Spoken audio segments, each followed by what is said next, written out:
Baik, Assalamualaikum warahmatullahi wabarakatuh. Perkenalkan, nama saya Rian Effendi dari kelas TI 23H. Saya di sini akan mempresentasikan tugas proyek bahasa Indonesia, di mana tema yang saya pilih yaitu kalimat efektif dalam bahasa Indonesia.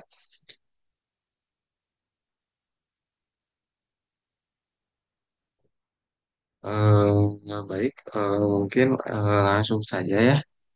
Eh, Ke dalam presentasi ini, kita akan membahas tentang kalimat efektif dalam bahasa Indonesia, termasuk pengertian, unsur-unsur, dan syarat-syaratnya. Eh, di mana slide ini akan menjelaskan tentang pengertian kalimat, di mana kalimat adalah satuan bahasa terkecil yang dapat eh, menyampaikan suatu gagasan secara utuh. Kalimat memiliki bentuk yang berbeda dalam lisan dan tulisan. Karena poin-poinnya ada 3 poin, yaitu kalimat adalah satuan bahasa terkecil yang mewakili secara utuh. Dan yang kedua, dalam wujud lisan, kalimat memiliki intonasi, jeda, dan tekanan. Dan dalam wujud tulisan, kalimat diawali huruf kapital dan diakhiri tanda baca.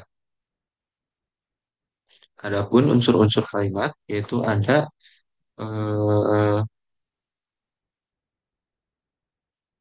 poin, di mana kalimat memiliki 5 unsur utama yaitu subjek, predikat, objek, pelengkap, dan keterangan.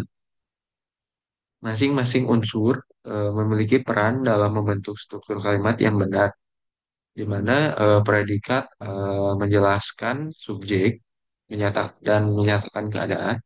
Lalu untuk subjek yaitu pokok pembicaraan dalam kalimat, kemudian objek yaitu melengkapi predikat, dan pelengkap mengikuti predikat tetapi tidak bisa dipasifkan. Dan yang terakhir keterangan yaitu menyatakan tempat, waktu, alat, tujuan, dan sebagainya.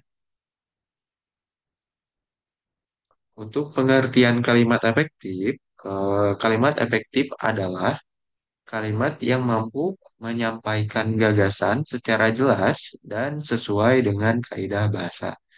Kalimat ini tidak boleh berbelit-belit dan harus menggunakan kata-kata yang tepat. Adapun pengertian kalimat efektif ini ada 3 poin, di mana kalimat yang tidak berbelit-belit, yang kedua ada sesuai dengan kaidah bahasa, dan yang ketiga menggunakan diksi yang tepat. Untuk syarat-syaratnya, yaitu ada 7 syarat, di mana yang pertama yaitu kesepadanan. Kesepadanan adalah kalimat harus memiliki unsur minimal subjek dan predikat. Contoh salahnya seperti Dewi yang datang di masjid kedua kalinya, sementara contoh yang benar adalah Dewi datang di masjid kedua kalinya. Yang kedua ada keparalelan, yaitu bentuk kata harus konsisten, di mana contoh salahnya yaitu mengetahui, memahami, dan pengaplikasian. Sementara contoh yang benar adalah mengetahui, memahami, dan mengaplikasikan. Kemudian ada poin ketiga yaitu penekanan.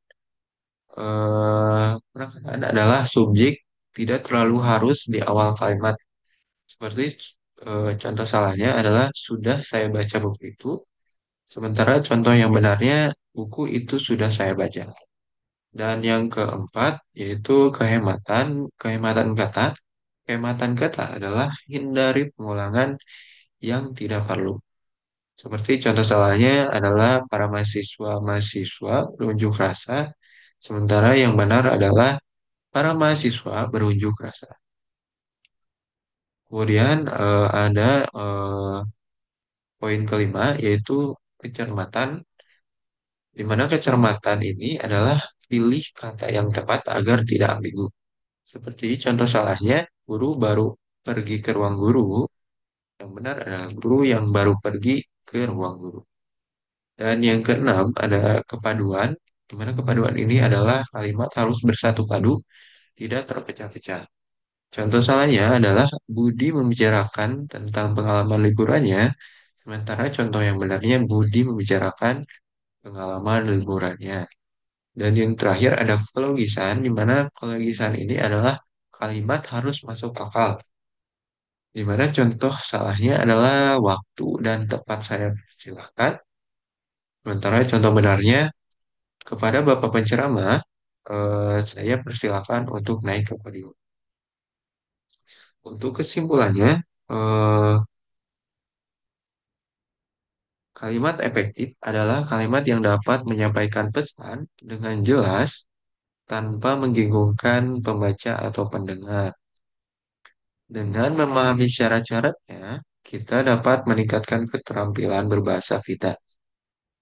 Eh, Adapun poin-poinnya yaitu kalimat efektif harus memenuhi unsur kebahasaan yang baik dan syarat-syarat kalimat efektif harus diterapkan dalam penulisan dan komunikasi sehari-hari. Mungkin segitu saja presentasi dari saya untuk kalimat efektif ini. Mohon maaf kurang lebihnya. Eh, saya harap teman-teman bisa mengerti apa yang saya sampaikan. Mungkin segitu saja. Wassalamualaikum warahmatullahi wabarakatuh.